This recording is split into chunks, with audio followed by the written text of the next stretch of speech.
Well, good morning. It is Monday, December 14th. And we are here for our morning devotion again using Walter Bergerman's Celebrating Abundance, his Advent study. Today's is called a Catlog of Newnesses. And so from Matthew 11, verses 2 and 6. When John heard in prison what the Messiah was doing, he sent word by his disciples and said to him, "Are you the one who is to come, or are we to wait for another?"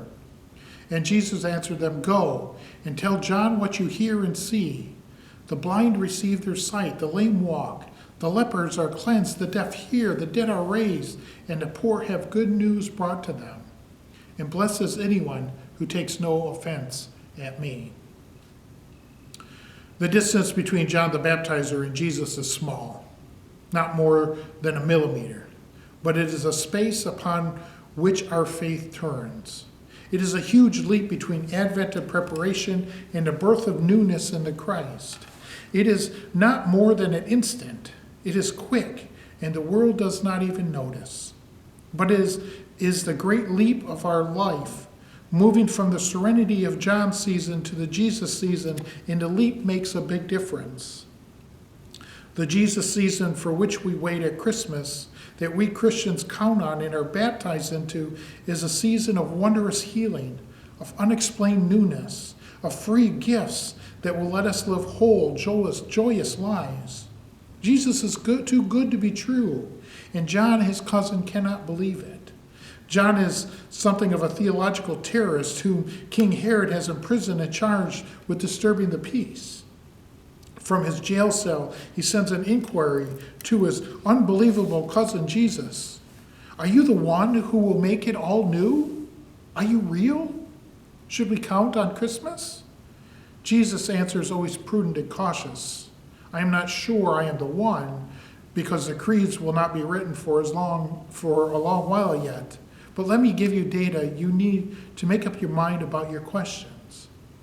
Go and tell John what you hear and see.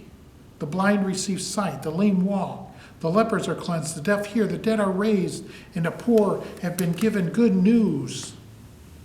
Jesus offers a catalog of newness, of miracles, of wonders, of transformations that take people in their fears and failures and disabilities and wraps their lives in newness beyond themselves. This is what Jesus does. Everywhere he goes, newness happens. Newness and healing and well-being emit from his body wherever he is. That is what it means to live in the new world birth at Christmas. John can draw his own conclusion, but this Jesus is surely doing something promised, everything hoped for. Not bragging, just reporting on the birth of newness that the world cannot manufacture. And I just think this is a wonderful essay written here by Dr. Bergerman, telling us, showing us proof that John is the Messiah, or that Jesus is the Messiah. And John needed to know that. John was wondering like everybody else. And Jesus says, "Hey, listen, look at what you've seen.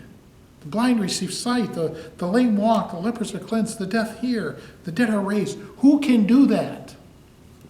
God. God is the only one that can do this. The Christ is God incarnate, is the only one can do this and bring us into that newness of life, that new life that he is talking about. And so during this Advent season, as we begin our week 3 during this Advent season of preparing for the Christ child, know that Christ brings newness into your lives. Christ offers us something new that this world cannot give to us. That is the joy of God, the peace of God, the love of God.